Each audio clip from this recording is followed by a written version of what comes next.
الله السميع العليم من اللعين الشيطان الرجيم بفضل الله. بسم الله الرحمن الرحيم. الحمد لله رب العالمين. الحمد لله مالك الملك مجري الفلك مسخر الرياح فالق الإصباح ديان الدين ذي الجلال والإكرام الذي بعد فلا يرى وقرب فشهد النجوى تبارك وتعالى. الحمد لله الذي هدانا لهذا وما كنا لنهتدي لولا أن هدانا الله لقد جاءت رسل ربنا بالحق والصلاة والسلام على خير خلق الله البشير النذير السراج المنير الطهر الطاهر العلم الفاخر المنصور المؤيد المحمود الأحمد أبي القاسم المصطفى محمد. اللهم صل على محمد وآل محمد صلى الله عليه وعلى آل بيته الطيبين الطاهرين المعصومين الذين أذهب الله عنهم الرجس وطهرهم تطهيرا. اللهم صل على محمد وآل محمد. لا سيما بقية الله في الأراضين أرواحنا وأرواح العالمين لتراب مقدمه الفداء. Mashehe zangu, ndugu zangu, akina mama, watoto, vijana wote, assalamu alaikum jami'an wa rahmatullahi ta'ala wa barakatuh. Wa alaikum salam wa rahmatullahi ta'ala wa barakatuh. Eidun mubarakun lakum jami'a. Mwenyezi Mungu Subhanahu wa Ta'ala atubarikie sote siku hii ya leo, siku ya Eid. Tunamwomba Mwenyezi Mungu Subhanahu wa Ta'ala atakabalie somo yetu,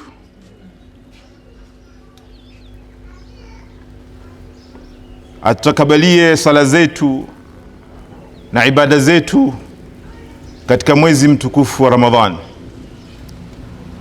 atughufirie, tusamehe mapungufu yetu, makosa yetu na yote tuliyachuma dhidi ya nafsi zetu katika hizi siku tukufu. Tumwomba Mwenyezi Mungu Subhanahu wa Ta'ala kwamba asijalie hii funga yetu mwezi huu mtukufu kuwa ni wa mwisho katika maisha yetu, na turuzuku kufunga tena mwezi mwingine wa Ramadhani. Tunamwomba Mwenyezi Mungu Subhanahu wa Ta'ala aharakishe kutoka kwa imamu mlezi wetu, kiongozi wetu, katika zama ambazo kwamba zimejaa dhuluma na ujeuri na uharibifu, na tujalie kushuhudia kudhihiri kwake na kutujalia kuswali nyuma yake siku kama hii ya leo, siku ya Eid. Sala ya Eid ni ya Mtume sallallahu alayhi wa alihi na Ahlul Bayt alayhim salam, al-aimma al-athhar salawatullahi wasalamu alayhim. Allahumma salli ala Muhammad wa ali Muhammad. Hii ni siku yao, natoka waondolewe katika nafasi ya uongozi na utawala. Umma wa Kiislamu umekosa nafasi ya kunufaika vilivyo na baraka za kuwepo kwao na maongozi yao. Kwa hivyo siku ya Eid ni siku ya majonzi kwetu, ni siku ya kulalamika, na ndio maana tunaanza kwa kusoma duai nutba. Duai nutba ni dua ya kuomboleza, ya kulia, ya kulalamika kwa Mwenyezi Mungu Subhanahu wa Ta'ala kwamba yuko wapi mwenye kuondosha dhuluma, mwenye kueneza kheri na baraka na uadilifu? Yuko wapi ambaye kwamba ataangamiza nguzo za madhalim na waharibifu katika huu ulimwengu? Tunaishi katika hali ya huzuni maadamu imamu yu katika ghaiba. Tazungumza kiasi fulani kuhusiana na uhusiano wetu na imamu wetu katika hutuba ya pili, lakini katika hii hutuba ya kwanza ningependa kutumia hii nafasi siku hii ya leo kuwa ni siku ya Eid, ni siku ya kwanza ya Shawwal, ya mwezi wa Shawwal, baada ya kufunga mwezi mtukufu wa Ramadhan, kujikumbusha pamoja nanyi baadhi ya masuala muhimu ambayo kwamba yanafungamana na siku hii ya leo. Mafhumu iliyoenea kwa watu wengi ni kwamba siku ya Eid ni siku ya furaha, ni siku ya kusherekea. Lakini katika thaqafa ya Kiislamu, siku ya Eid ina sura tofauti na ile iliyozoeleka na kufahamika katika jamii. Siku hii ya Eid ni siku ya ibada, ni siku ya hisabu, ni siku ya kunyenyekea Mwenyezi Mungu Subhanahu wa Ta'ala. Ni siku mja anasimama mbele ya Mwenyezi Mungu Subhanahu wa Ta'ala kuchukua zawadi, kuchukua jaiza ya kile ambacho kwamba amekichuma.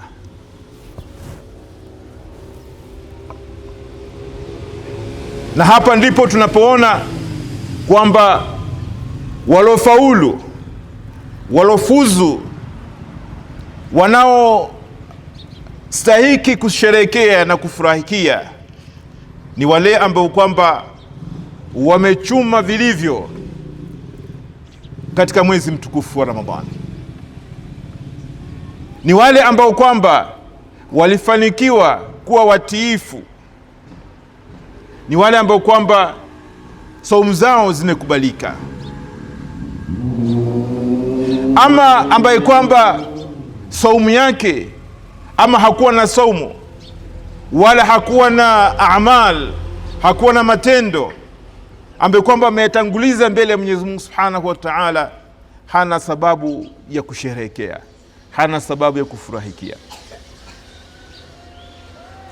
Hatufurahi kwa kuwa siku za mwezi wa Ramadhani zimeisha, bali ni majonzi na ni huzuni kwa waja wa Mwenyezi Mungu Subhanahu wa Ta'ala, kwa auliya wa Mwenyezi Mungu Subhanahu wa Ta'ala, kwamba siku hizi zimeondoka. Tukisoma katika dua za kuuaga huu mwezi, utaona majonzi ya aima alayhim salam na huzuni ya kuondokewa na hizi siku, ambacho kwamba mtu anaweza kufurahikia na kusherekea ni mafanikio aliyoyapata katika siku za mwezi mtukufu Ramadhani. Na hapa ndipo ambapo kwamba pana haja ya sisi kurejelea lengo asli la kulazimishwa kufunga, la kuwajibishiwa kufunga. Mwenyezi Mungu Subhanahu wa Ta'ala alituelezea kwa ufupi, kwa mukhtasari, lengo na shabaha la kufunga mwezi mtukufu wa Ramadhani alipotuambia, ya ayyuhalladhina amanu kutiba alaykumus siyam kama kutiba ala alladhina min qablikum la'allakum tattaqun, kama ilivyo katika surati al-Baqara aya 182. Enyi ambao kwamba mmeamini, mmeandikiwa kufunga kama vile walivyoandikiwa walotangulia kabla yenu. Kwa sababu gani? Ili mpate kumcha, la'allakum tattaqun, ili mpate taqwa. Taqwa ambayo kwamba inamaanisha kuwa katika daraja ya juu ya imani na kumhudhurisha Mwenyezi Mungu Subhanahu wa Ta'ala katika kila hali, kumkumbuka Mwenyezi Mungu Subhanahu wa Ta'ala, kuepukana na maasi, kutengana na maovu na kumtii Allah Subhanahu wa Ta'ala katika yale ambayo amemwajibisha. Kupata hii hisia ya kukupelekea wewe kutaka kurubati ya Mwenyezi Mungu Subhanahu wa Ta'ala, kutaka ukaribu wa Mwenyezi Mungu Subhanahu wa Ta'ala, kuwa na hisia ya kumcha Mwenyezi Mungu Subhanahu wa Ta'ala. Hili ndilo lengo, hii ndio hadafu ya kufunga mwezi mtukufu wa Ramadhani. Swali ambalo kwamba tunatakana tujiulize sote, kila mmoja kivyake na kila mmoja anajifahamu vizuri, bali linsanu ala nafsihi basira walau alqa ma'adhira. Kila mmoja anajijua vizuri, kila mmoja ni kujirejelea vizuri, ajiulize hili swala: je, nimefika daraja ya taqwa ambayo kwa Mwenyezi Mungu Subhanahu wa Ta'ala anataka nifike? Je, nina hisia ya kumtii Mwenyezi Mungu Subhanahu wa Ta'ala katika kila hali? Unamkumbuka Mwenyezi Mungu Subhanahu wa Ta'ala unapokuwa mbele ya jambo lote lenye kushawishi? Mwenyezi Mungu Subhanahu wa Ta'ala yuko wapi katika maisha yetu? Hii hadaf imetimia ama haijatimia? Je, tumekuwa sasa ni watu ambao kwamba wanajidhibiti,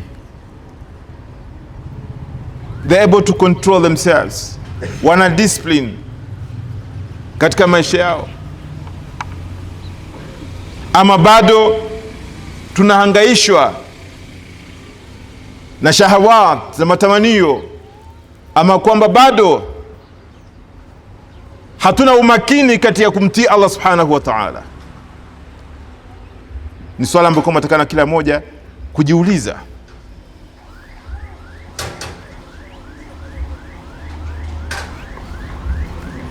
Na iwapo tutahisi ya kwamba tumepata nguvu za kutusukuma sisi kumkumbuka Mwenyezi Mungu Subhanahu wa Ta'ala, kuogopa kwenda kinyume na amri zake, na kwamba sasa tuna msukumo katika nafsi zetu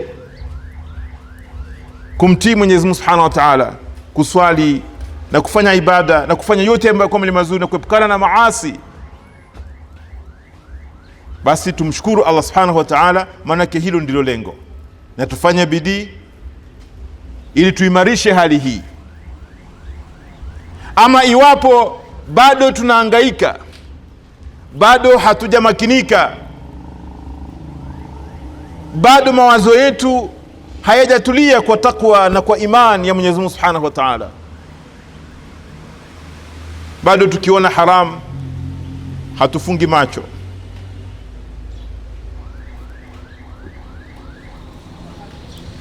tukisikia ghiba hatuzibi masikio yetu wala hatuepukani nayo, mikono yetu bado haijizuii na vitu ambavyo Mwenyezi Mungu Subhanahu wa Ta'ala amekataza, bado tuna haraka na kutembea kuelekea katika sehemu ambazo kwa Mwenyezi Mungu Subhanahu wa Ta'ala amekataza, bado hatuangalii riziki zetu ni za halali au ni za haramu, bado swala zetu hazina khushu' ama tunapuuzia pia katika kutimiza swala zetu. Iwapo hii ndio hali, iwapo bado hisia takwa haijatulia katika nafsi zetu, bado ilikuwa tu ni katika mambo ambayo kwamba yanatokea kama kibahati, tunajikuta katika orodha za au katika mijumuiko ya watu wa kheri na wema, basi tuna haja ya sisi kujirejelea nafsi zetu, tuna haja ya sisi kuchukua uamuzi, tuna haja ya sisi kuchukua msimamo wa kumwelekea Mwenyezi Mungu Subhanahu wa Ta'ala, ya kujirekebisha na kufanya istighfar. Tunakumbushwa kwamba tusiwe ni wenye kukata tamaa na maghfira na rahma za Mwenyezi Mungu Subhanahu wa Ta'ala. Na ni kweli kwamba kila mara tunajikuta na mapungufu. Leo tukiangalia labda katika hisabati zetu tunaweza kujikuta ya kwamba tuna mapungufu mengi sana, kila mmoja kivyake.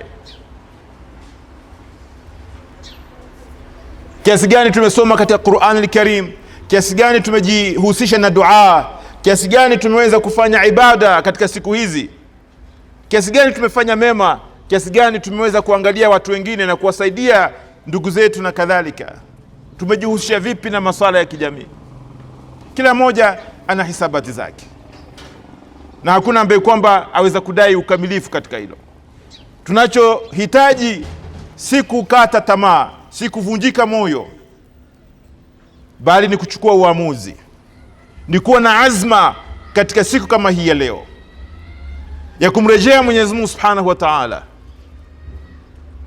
ya kuwa na safari mpya ya istighfar na tauba, kurejelea kwa Mwenyezi Mungu Subhanahu wa Ta'ala, kuwa more serious katika masuala yetu ya dini.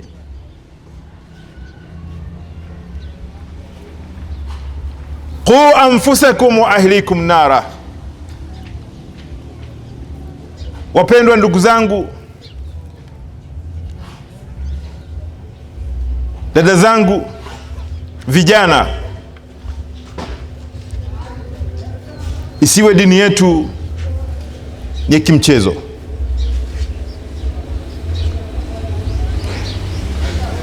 Tusichukulie wepesi na urahisi. Mbele yetu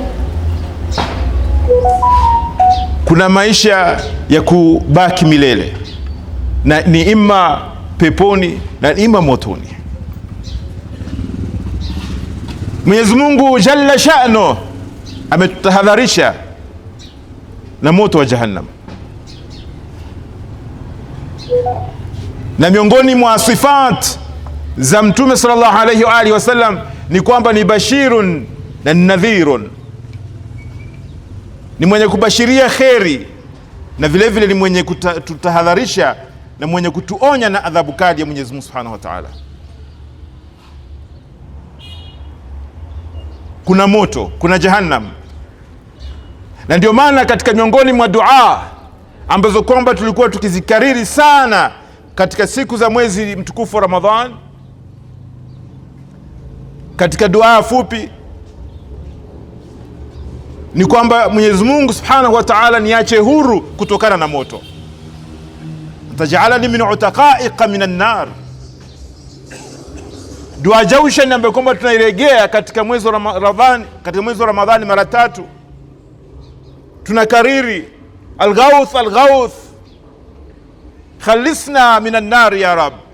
Mwenyezi Mungu tutakuomba msaada, tutakuomba msaada, tuweke huru kutokana na moto. Khalisna minan nar ya Rab. Hii inatulazimisha ndugu zangu,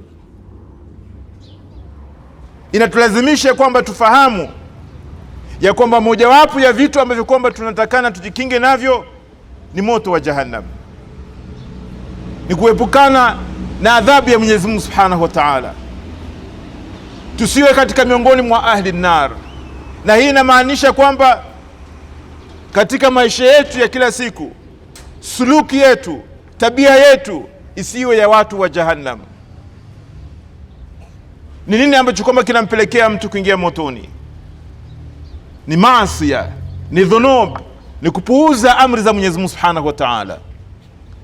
Na ni nini ambacho kwamba kinatupeleka katika rahma na baraka na janna ya Mwenyezi Mungu Subhanahu wa Ta'ala? Ni utiifu, ni iman kwa Mwenyezi Mungu Subhanahu wa Ta'ala. Kwa hivyo tusichukulie kiurahisi tunapoonywa kuhusiana na moto. Sio mchezo, sio mizaha.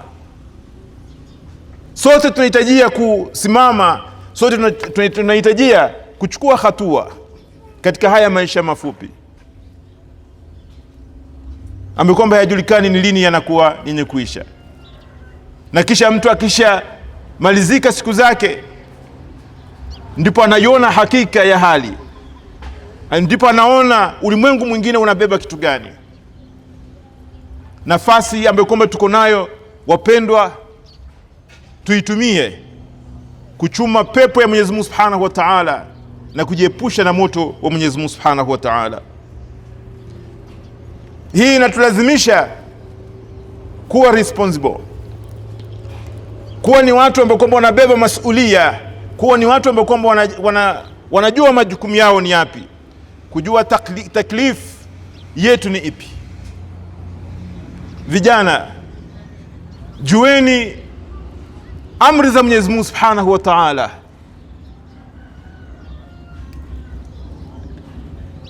Na Mwenyezi Mungu Subhanahu wa Ta'ala amewakalifisha na mambo, kwa hivyo mtakana myachukue seriously kutekeleza taklifu ya Mwenyezi Mungu Subhanahu wa Ta'ala, kuwa ni watu ambao kwamba wanabeba masulia. Muislamu ni mtu ambaye kwamba anatambua ya kwamba kuna wajibu juu yake,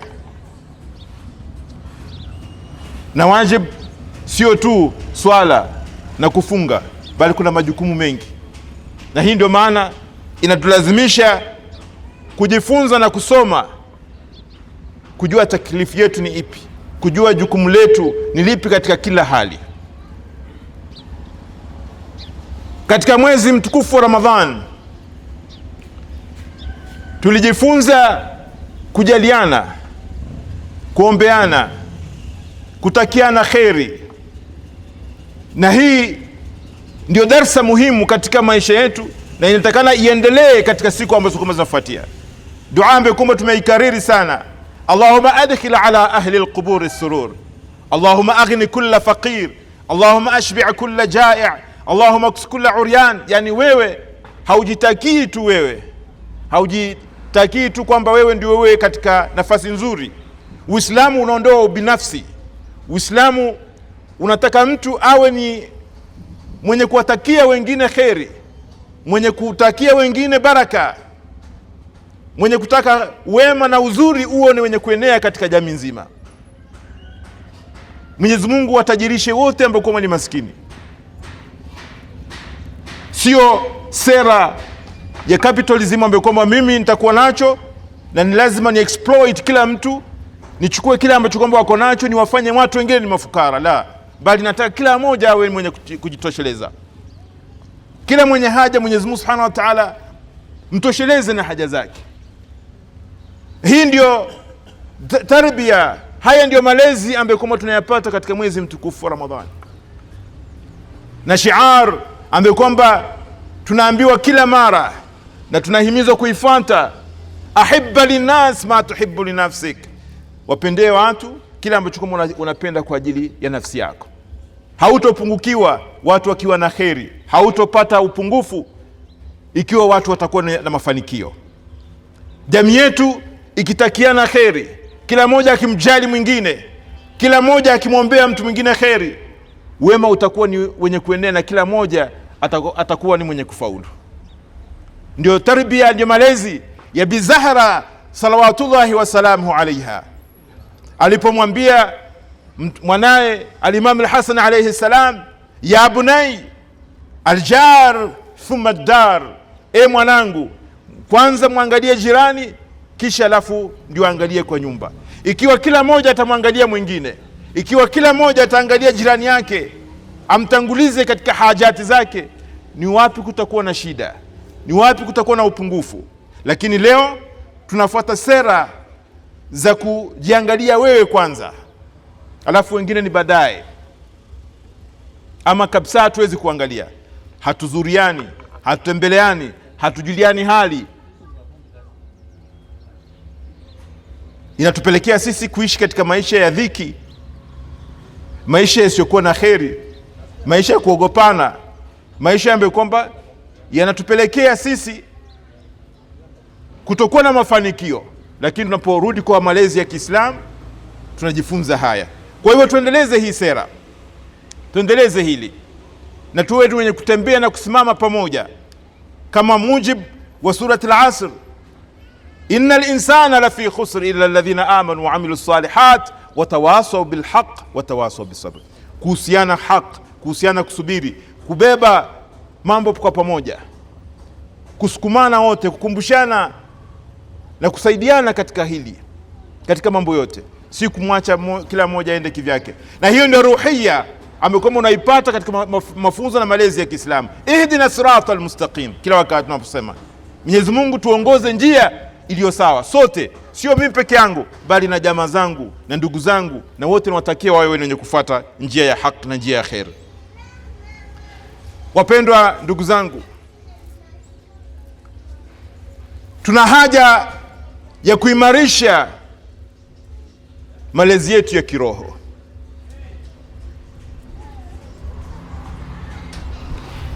Wengi wetu tunapofikiwa na mwezi mtukufu wa Ramadhani hatujui tufanye nini.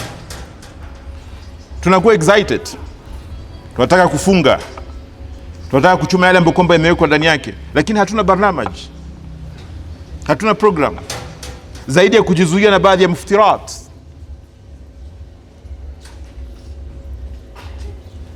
Uislamu umetuwekea nidhamu ya malezi, na lazima kila mmoja wetu kwanza mwenyewe achukue hatua ya kutafuta yale malezi. Waende walimu, waulize mashekhe, soma vitabu, sikiza mawaidha, fungua channel za kwamba zitakusaidia. Yani kishughulishe na kitu cha kukulea, jiwekee barnamaj mwenyewe na familia yako nyumbani kwako. Wangapi katika sisi wanaweza kuisoma Qur'an al-Karim vizuri leo? Miaka nenda miaka rudi. Qur'ani kwetu tunapenda tuwe na Qur'ani, kopi ya Qur'ani katika nyumba zetu, lakini hatufahamu chochote. Tunamongojea labda mtu aje afungue asome siku moja baraka kwa nyumba yetu na kadhalika. Ndio hali halisi tunayoishi nayo, na hii ndio balaa kubwa, ndio msiba mkubwa katika jamii yetu. Nataka kuwaomba wale ambao kwamba wako hapa na labda ambao kwamba wanatusikiza na kutufuatilia, tuchukue uamuzi, tuchukue azma katika siku hii ya leo, siku ya Eid, ya kuwa na barnamaj ya malezi ya nafsi zetu, ya kuwa na mafungamano na Qur'an al-Karim, ya kufanya bidii kuziinua daraja za nafsi zetu, tusidhulumu nafsi zetu. Dhuluma kubwa ni kuinyima nafsi yako daraja mbele ya Mwenyezi Mungu Subhanahu wa Ta'ala. Yani siku ya kiyama mtu akifufuliwa hana lolote. Nafasi ametupatia Mwenyezi Mungu Subhanahu wa Ta'ala, kila mmoja ana potential ya hali ya juu kabisa, na kila ambacho kwamba tunakipata katika nafsi zetu huwa ni kidogo sana. Ni kama hizi leo hizi simu ambazo kwamba tuko nazo zina kazi nyingi sana ya kufanya. Kuna kazi mingi sana ya kufanya, imebeba vitu vingi sana, unaweza kufanya vitu vingi sana vya kufaidisha, lakini kwa sababu hatujui ni tuitumie, inakuwa ni ya kupiga picha kidogo hapa na pale na kuchat na mtu mmoja hapa na pale na kutuma ujumbe hapa na pale, na ndio nimekwisha. Lakini waulize wataalamu namna wanavyozitumia hizo simu na namna wanavyotushughulisha. Si sote leo tuko katika TikTok, sio? Tuona mzee, kijana, mtoto, wote ni kufungua kurasa na nini, ni consumers, hatuna lolote lingine. Lakini unaweza kutumia hiki chombo ukaweza kujilea, ukaweza ukajinua daraja. Na nataka kusema kwamba hii si ndio mada yangu, lakini nafsi zetu hizi, potential iliyomo ndani yake, uwezo ambao Mwenyezi Subhanahu wa Ta'ala amewekea kila mmoja, na hili muhimu sana kwa vijana. Tunapoteza sana hizi nguvu, hizi talanta tunazipoteza sana. Nilikuwa nikifuatilia kidogo tu maisha ya shahid Dr. Ali Larijani. Katika maisha yake haya amekuwa ameishi katika hii dunia, ni mambo ngapi ameweza kuyafanya, ni mambo masomo kiasi gani ameweza kuchukua. Shahada katika sayansi, shahada katika hesabu, amehifadhi Qur'an al-Karim, ni mwana filosofi wa falsafa za magharibi, ni mwanasiasa, amehudumu katika nyanja tofauti tofauti, journalism, nini, kila kitu. Yani hakika ni mfano mmoja tu katika mifano ya watu ambao kwamba tumeishi na wao katika siku zetu hizi. Lakini wakati wetu mwingi unapotea. hatuzilei nafsi zetu, tunapoteza ile nafasi ya kuweza kujichuma. Ndio maana siku ya kiyama itakuwa ni yaumu taghabun. Unaangalia hata kama utakuwa umefaulu, lakini unaona darajati zilizoko mbele yako na watu walivyokwenda, unajilaumu nafsi yako, sema mimi nilikuwa na nafasi ya kufanya haya na yale, lakini yote yamepita. Nataka kuelekea kwa vijana kwamba tusipoteze wakati wetu. Mnazo potential za hali za juu sana kufanya mambo makubwa sana, na si kuvunja wazee moyo sema kwamba mambo yenu yamekwisha.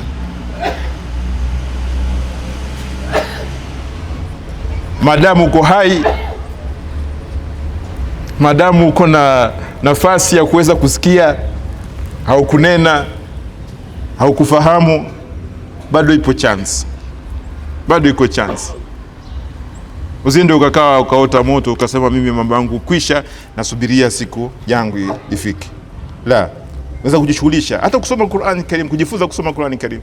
Sema baba, na mambo yameisha sasa, ni watoto wa madrasa, watoto wangu, wajukuu zangu watasoma, mimi hesabu zangu. Usifunge hesabu yako kabla Mwenyezi Mungu Subhanahu wa Ta'ala hajafunga hesabu yako.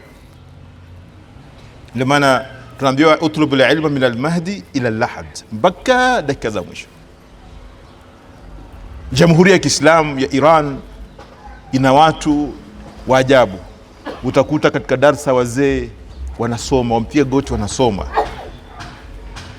wanashughulisha.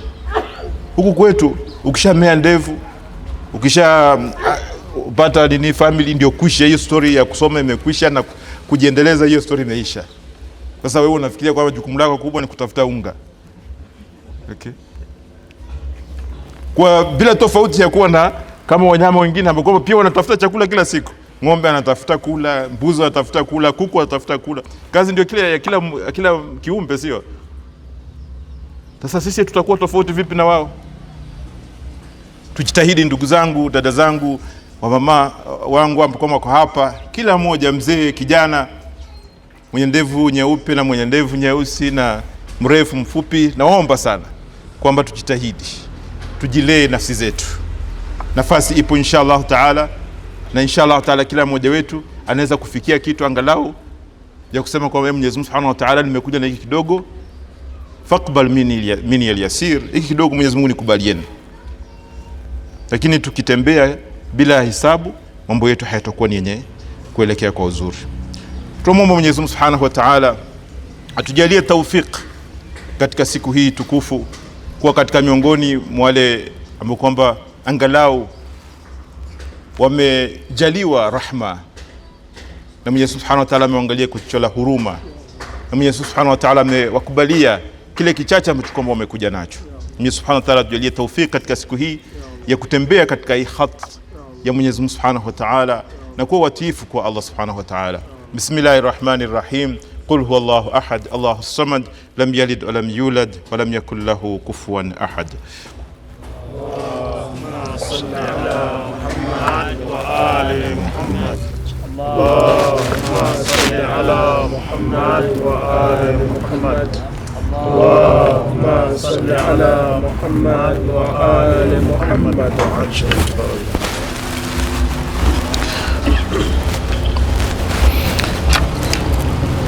أعوذ بالله السميع العليم من اللعين الشيطان الرجيم بفضل الله بسم الله الرحمن الرحيم الحمد لله رب العالمين وصلى الله على سيدنا ونبينا محمد وآله الطاهرين. اللهم صل على محمد وآل محمد. أوصيكم عباد الله ونفسي بتقوى الله عز وجل. Kwa mara nyingine tena najihusia nafsi yangu na kuwahusieni nyote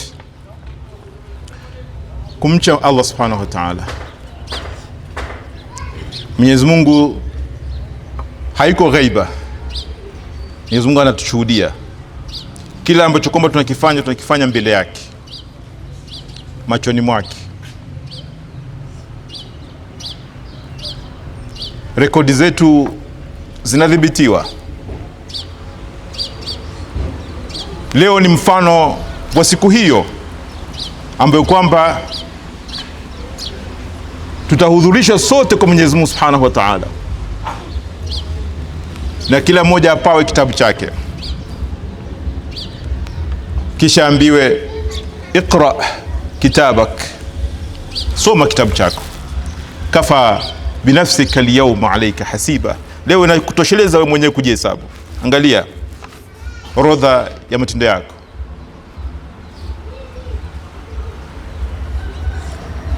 Tofauti ya siku hii na siku ile ni kwamba siku hii ya leo tunaweza kufanya hii hesabu, tukarudi nyuma, tukarekebisha, tukaanza upya, laala tukapata tawfik. Lakini siku ya kiyama hakuna kurudi nyuma, hakuna kuregeshwa katika hii dunia. Ndio maana tukaambiwa hasibu anfusakum qabla an tuhasabu, zihesabuni nafsi zenu kabla hamjahesabiwa. Falyawma amalun wala hisab, leo ni matendo, hisabu ya hakika haijafika. Wa ghadan hisabun wala amal, kesho ni hisabu tu, hakuna chochote unaweza kuongeza katika rekodi yako, hakuna. Tujitahidi kuimarisha takwa katika maisha yetu. Ningependa kuangazia mambo machache katika fursa hii, na mtanisameh kama nitakuwa nimewachosha na kuwarefushia. Najua leo kwa ni siku ya kwanza, kuna vitu vingi vinavyosubiria, mapochopocho, ziara, mambo mengi mazuri, na vijana hapa wanakuwa na subira sana kukaa katika hiki kikao kunisikiza, manake wanahesabu muda utakuwa ni vipi, mambo yatakuwa ni vipi, wasipita na mambo. Lakini siwapotezei muda ndugu zangu, ni nafasi tulionayo kukumbushana na kuelezana baadhi ya mambo, na inshallah taala nafasi itakuwepo ya kuyafikia hayo mengine. Ningependa kuangazia tu nukta kadha. Kwanza, swala la kuonekana au kuthibitishwa mwezi, hili swala ambalo pia ni vizuri tulizungumze. Maana kila mwaka mwezi wa Ramadhani ukianza au mwezi wa Ramadhani ukiisha, mzozo kuhusiana na kuonekana mwezi lazima uweko. Siku zingine inakuwa inaenda zaidi, inapita kiwango cha kawaida. Hii katika hii mwaka huu, mwezi wa Ramadhani huu, nafikiri tumeswali Idi siku 3. Kuna watu wameswali Alhamisi, kuna watu wameswali Ijumaa, na leo ndio sisi twaswali. Hiyo siku 3 tofauti Waislamu wanaswali. Mzozo na mambo kila mara huwa ni ya kiajabu ajabu.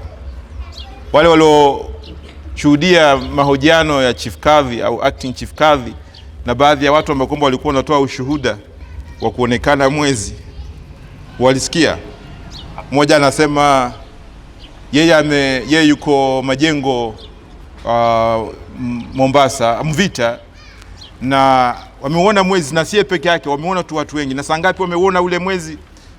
Saa 1:30, 7:35 actually 7:35 wameona mwezi. Wewe fikiria uko Mombasa unaona mwezi wa kuandama saa 1:35, ni mwezi wa aina gani huo kuonekana?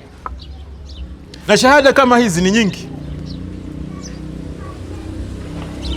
Lengo hasa huwa hatujui ya nini mtu kuwa na juhudi au fanya bidii ya kutangaza kuonekana kwa mwezi. Huwa inamfaidi nani ama huwa ina sababu gani? Hatujui. Lakini Qur'an al-Karim, hadithi za Mtume sallallahu alayhi wa alihi wasallam, maongozi yaliyo katika Uislamu yamebainisha wazi. Waislamu wanakubaliana kwamba kuanza kwa mwezi na kuisha kwa mwezi ni kwa kuonekana, kwa kuandama mwezi, crescent. Na crescent tofauti na the moon. Manake ni stage ya kwanza kudhihiri kwa mwezi. Na hili ni jambo ambalo kwamba lina wataalamu, lina watu ambao kwamba wanalijulia toka siku za kitambo. Yani mambo ya astronomy ni ya kitambo sana, na katika thakafa ya Kiislamu ni jambo ambalo kwamba lina nafasi yake. Sisi tumeambiwa katika hadith ambazo sio katika vitabu vyote, sumu li ru'yatihi wa aftiru li ru'yatihi, Fungeni mwezi, anzeni kufunga kwa kuona mwezi, na fungueni pia kwa kuona mwezi. Yani kwa kuona mwezi inaanza mwanzo wa mwezi na kukamilika mwezi mwingine. Katika sheria zetu sisi wafuasi wa Ahlul Bait alayhim salam ni kwamba ima uone wewe mwenyewe mwezi kwa jicho lako, au kuwepo na ushahidi ya watu waadilifu, au kuenee habari ambazo kwamba haziwezi kukadhibishwa. Lina maelezo yake, siwezi kueleza hapa hivi. Au kutimie siku 30 za mwezi uliotangulia. Na ndio maana sisi huwa lazima tufuate taratibu maalum ya kufikia natija, kutangaza kwamba mwezi umeandama, mwezi hujaandama. Sio kiholela, kutegemea kupigiana simu bila kujua ni nani ambaye kwamba unayompigia, ama nani ana sifa gani. Ni mtu ambaye kwamba hukaa vibandani ya kila marungi na hana hesabu ya somo, labda saa atafungi kabisa, ni sababu ambaye kwamba si ya sawa. Lazima kujulikane ni nani ambaye kwamba unategemewa. Recommendation yetu kubwa ni kwamba badala ya kuwa na mzozo kila mwaka na kila mwezi, kutengezwe jopo la wataalamu wa Kiislamu wenye kushauriana, wenye kufuatilia kwa umakini, waongoze umma kwa uzuri. Maana hakuna haja kuwepo na Kenya, wanaita Kenya Fatwa Council imetangaza habari fulani, hakuna mwezi umeonekana, na ni watu wanavyoonekana ni watu wenye kuheshimika katika jamii, alafu ofisi ya chief kadhi itangaze kwamba mwezi umeonekana, na wote ni nyumba moja. Si wakae chini pamoja, wawe na ushirikiano na wahusishe wengine, wafuate mbinu ambazo kwamba zinaeleweka za kuthibitisha kuonekana mwezi. Leo katika zama hii ambayo kwamba tunaishi ndani yake, kuna baadhi ya mambo yanakuwa ni very obvious. Sisi hatufuati astronomy kutuambia kwamba mwezi utakuwa umeandama, mwezi uandama. Tuangalie ma telescopes za kuangalia nini kuthibitisha kwamba mwezi unaonekana siku fulani ama utaonekana siku fulani. Lazima kwamba mwezi uthibitishwe kwamba umeonekana kwa njia ambazo kwamba zinazofaa. Lakini iwapo watu wataachilia kila mmoja kujiamulia, natija yake itakuwa ni kutenganisha na kuharibu umoja wa jamii. Kuna urahisi wa kukaa pamoja na kuweza kuzungumza na kujadili namna ya kuthibitisha kuonekana kwa mwezi. Kuna baadhi ya vitu vinakuwa obvious. Katika masiku haya tunaambiwa mwezi utaonekana, unaweza kuonekana wapi, wakati gani, kwa kiwango gani, kwa height gani. Sio mambo yaliyofichika katika hizi zama. Hakuna haja mtu asimame kwa juu ya msikiti hapa aanze kuangalia huku aone kitu kinapita huku alafu aseme kwamba nimeona mwezi kubahatisha. La, kuna watu ambao wanasema kwamba mwezi utaonekana, unaweza kuona ama huwezi kuona. Ni science, ni technology. Watu wetu wanaweza kufuata hilo na wanaweza kuondoa mizozo ya mambo ya kuonekana mwezi kila mara. Na jamii yetu ya Ahlul Bait alayhim salam tunahitajia pia tulishughulikie hili swala kwa namna kwamba inavyofaa. Maulama wetu wengine washatangulia kutilia mkazo hapa. Samahat Hujjatul Islam wal Muslimin Sheikh Salim Mwega amewahi kuhimiza sana kuwepo na jopo na kuwepo na ufuatiliaji wa hili, na labda hizi juhudi zitakana zifufuliwe na kutoa mfano kwa watu wengine, ili kwamba ifuatiliwe hili swala, kusiwe kuna mzozo ambao kwamba hauna maana yote. Leo ndugu zangu ni siku ya Eid. Ingefaa iwe ni siku ya furaha, lakini ni siku ambayo kwamba inatupata katika majonzi na inatupata katika huzuni. Tumejeruhiwa kama umma wa Kiislamu. Tunaswali Eid bila ya kiongozi wetu mpendwa Said Shahid. Sasa tunamuita Said Shahid al-Khamenei.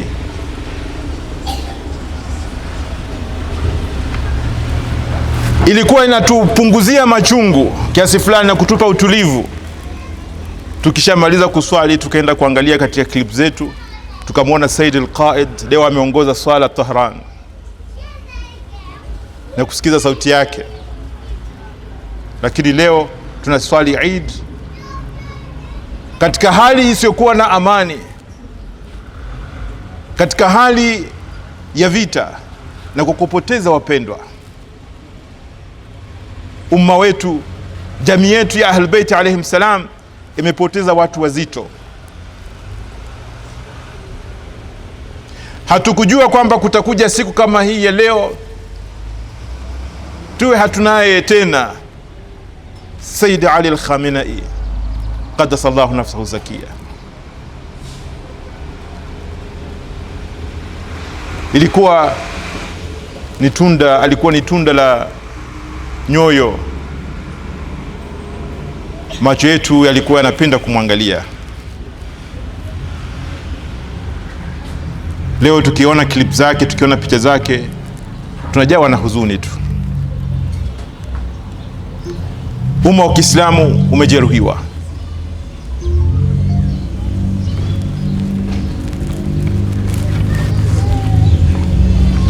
Hapa leo pana haja, ndugu zangu, kuangalia chanzo na sababu ya haya yote yanayofanyika.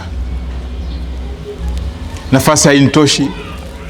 Naona watu wameanza kupata dhiki ya kuvumilia juu, wanastaki kuwapa dhiki zaidi. Lakini kama vile ambavyo tumetaja na kuzungumza katika nafasi zinginezo, sababu ya kuwepo na dhuluma katika huu ulimwengu wetu sasa hivi, na uharibifu, ugandamizaji, unyanyasaji ambao kwamba umeonekana katika pembe nyingi za dunia, ni haraka ya Kizayoni. Ni hiki kikundi kidogo ambacho kwamba kina tamaa ya kuutawala ulimwengu kwa namna wanavyotaka, bila kujali haki wala sheria wala heshima wala utu. Tokea taifa hili lilipotengezwa, taifa bandia lilipotengezwa la Kizayoni mwaka wa 1948, ulimwengu wa Kiislamu hujakuwa na amani. Ulimwengu wote haujakuwa na amani. Heka za kila sambuli, maafa, mateso, balaa zote. Wa Falastini wameishi katika dhiki, wameishi katika jela, wameuliwa, wamekoseshwa amani na maisha miaka yote. Gaza mnayoisikia kama walivyokuwa na isifu ni the largest open prison in the earth. Watu wamefanyiwa mambo yasiyosifika, mateso ambayo kwamba hayawezi kuelezwa. Mmoja wakikueleza yale ambayo kwamba wamepitia, huwezi kusamili hata kuyasikia. Na tumeyashuhudia katika siku zilizopita na yanaendelea kufanyika Gaza, namna walivyofanywa, watoto walivyochomwa, wamama walivyofanyiwa, na kila mmoja. Haya yanaendelea bila ya mtu yote kujali sheria ni gani, hiyo inayoitwa international law ni gani, human rights ni zipi. Wana uwezo wa kufanya lolote wanalolitaka, na anayewahami na anayesimama pamoja na kuwapatia ruhusa ni United States of America. Fanyeni, endeni, mfanye chochote mnachokifanya, muue, muharibu, hakuna ambaye kwamba atasimama kusema kwamba la. Hii ndio hali ambayo kwamba imeendelea, na hii ndio hali ambayo kwamba imefanyika mpaka Gaza kufikishwa mahali ambapo kwamba imefikishwa.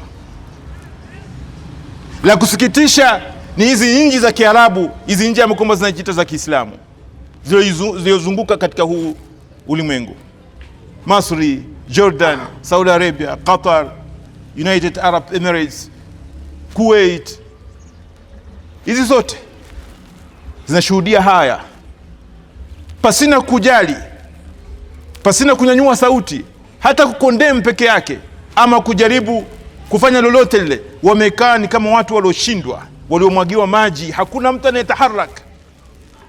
Wakati haya yakiendelea, mlishuhudia Trump akibeba mabilioni ya madola na mapesa mingi kutoka kwa nchi za Kiarabu,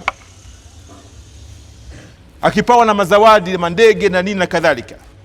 Nchi za Kiarabu zinakuwa ndizo zinazo host majeshi haya ya Marekani, ambayo kwamba yanatumika kuwagandamiza ndugu zao na kuwashambulia ndugu zao na nchi jirani. Wakaifanya Iran ikawa ni adui mkubwa, wakaeneza propaganda, kila aina ya propaganda dhidi ya Jamhuri ya Kiislamu ya Iran. Mara ni mashia, mara ni majusi, mara ni hivi, mara ni vile, terrorists na kadhalika. Yote yamekuwa yakipakwa kwa hili taifa. Sababu ni gani? Kwa sababu hawa wamechukua mfumo wa Uislamu wa kukataa ugandamizaji na dhuluma na kusimama na wanyonge na kuwatambua Wafalastini na ardhi ya Falastini na kutambua Quds na Masjidul Quds. Ndio kosa lao kubwa. Wamepigwa vita na hawa wote. Nchi za magharibi ambazo kwamba zinanadi human rights. Sijui kumefanyika kura mahala fulani, unasikia wamesema mstari wa mbele condemn, hapa kumekosewa, hapa kumefanyika dhuluma na nini. Hawakufanya chochote Gaza ilipokuwa inaangamizwa na Uislamu wanapoumizwa na wanauliwa. Mpaka imefika hatua ya taifa hili kuchukua hatua ya kuua kiongozi ambaye kwamba si kiongozi wa kisiasa, bali ni mlezi wa kiroho wa mamilioni ya watu. Hawakusita kumuua katika nyumba yake na kumvamia katika nyumba yake. Ulimwengu, je, hauoni nani mkosaji hapa? Nani mvamizi? Nani mwenye kudhulumu? Nani mwenye kuendesha dhuluma hizi? Nani mwenye kufanya mabaya? Iran iliposimama kujibu, iliposimama kujitetea, utasikia sauti kutoka Waarabuni, utasikia sauti kutoka katika nchi za magharibi na kadhalika, kwamba wakomeshe, wasimamishe, haifai, wachofanya ni makosa na kadhalika. Wanatumia mizani gani wanapoilaumu Iran kujibu mashambulizi ya kidhuluma na uvamiaji? Kunatumika haki gani? Na leo wenye akili wako wapi?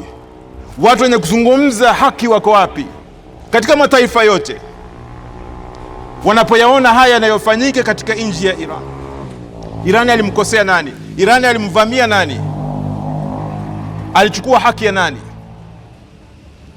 Lakini lazima tuyavumilie kufanyiwa dhuluma na kufanyiwa vitimbi vya aina vyote.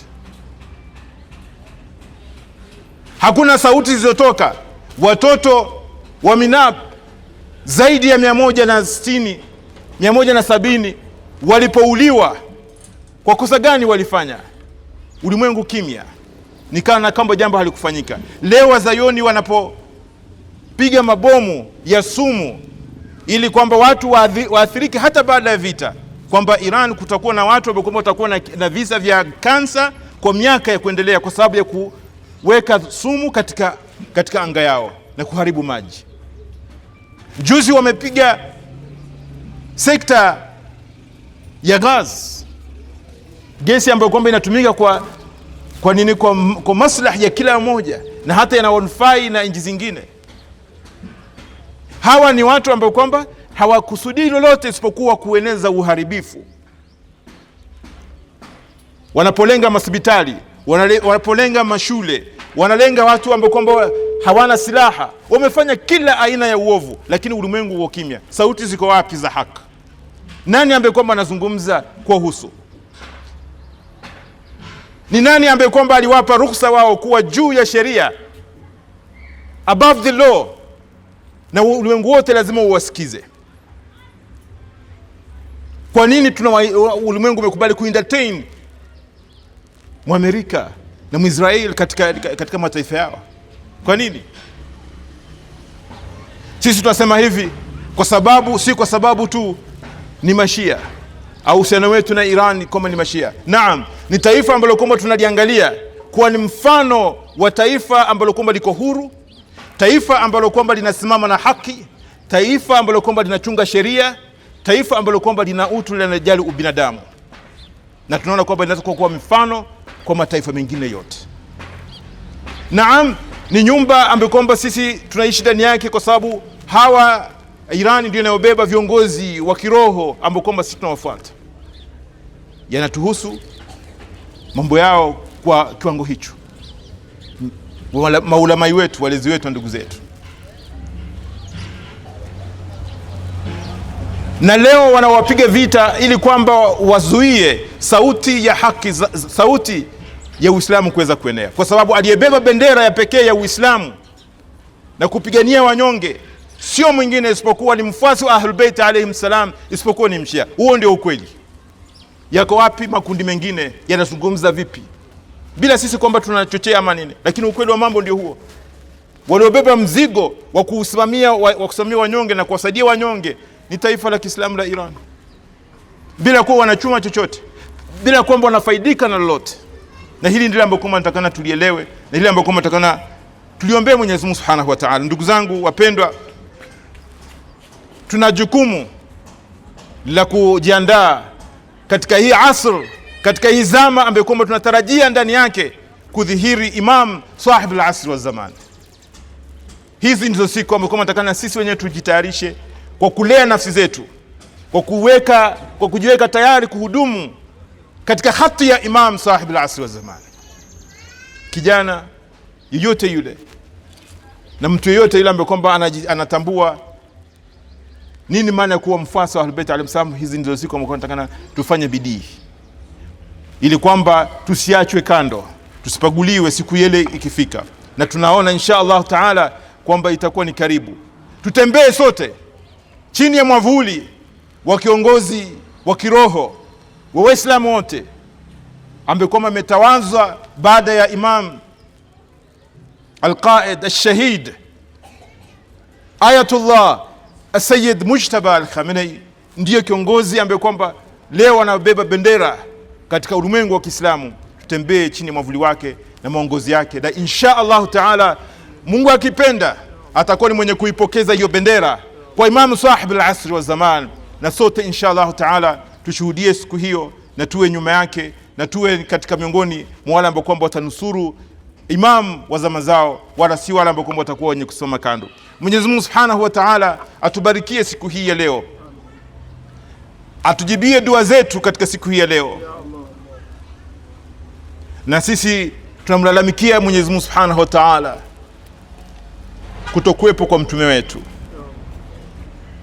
Allahumma inna nashku ilayka faqda nabiyina salawatuka alayhi wa alihi wa ghaibata waliyina wa kathrata aduwina wa qillata adadna wa shiddata alfitani bina wa tadahur alzamani alayna. Allahumma fa'inna ala dhalik bifath minka tu'ajjilu wa bidhurrin takshifu wa nasrin tu'izzu wa sultani haqqin tudhihiru wa rahmat minka tujalilnaha wa afiyati minka tulbisnaha برحمتك يا أرحم الراحمين. اللهم عجل لوليك الفرج والعافية والنصر واجعلنا من خير أعوانه وأنصاره ومن المستشهدين بين يديك. اللهم صل على محمد عبدك ورسولك، وصل على علي أمير المؤمنين وسيد الوصيين، وصل على فاطمة الزهراء سيدة نساء العالمين، وصل على الحسن والحسين سيدي شباب أهل جنة من الخلق أجمعين، وصل على أئمة المسلمين من ذرية الحسين علي بن الحسين زين العابدين وسيد الساجدين، ومحمد بن علي الباقر باقر علوم الأولين والآخرين، وجعفر بن محمد الصادق صادق القول البار الأمين، وموسى بن جعفر الكاظم كاظم الغيظ والعافي عن الناس، وعلي بن موسى الرضا المرتضى، ومحمد بن علي تقي الجواد، وعلي بن محمد الهادي النقي والحسن بن علي الزكي العسكري والخلف الهادي المهدي، حججك على عبادك وأمنائك في بلادك صلاة كثيرة دائمة. اللهم ما عرفتنا من الحق فحملنا، وما قصرنا عنه فبلغنا. اللهم المم به شعثنا. اللهم اغفر لنا والجميع المؤمنين والمؤمنات الأحياء منهم والأموات. تابي اللهم بيننا وبينهم بالخيرات، إنك سميع مجيب الدعوات، إنك على كل شيء قدير. اللهم انصر الإسلام والمسلمين واخذل الكفر والمنافقين. اللهم انصر من نصر الدين واخذل من خذل الدين، واجعل كلمتك هي العليا وكلمة أعدائك السفلى. اللهم انصر الجمهورية الإسلامية. اللهم احفظ قائدنا السيد المجتبى. اللهم احفظ قادتنا العلماء الأبرار. اللهم احرسهم من حيث يحترسون ومن حيث لا يحترسون. اللهم احفظهم فردا فردا. اللهم ايدهم وسددهم وخذ بيد المجاهدين في سبيلك. اللهم انصرهم نصرا عزيزا وافتح لهم فتحا يسيرا، واجعل لهم من لدنك سلطانا نصيرا، إنك على كل شيء قدير. بسم الله الرحمن الرحيم. والعصر إن الإنسان لفي خسر إلا الذين آمنوا وعملوا الصالحات وتواصوا بالحق وتواصوا بالصبر، والحمد لله رب العالمين.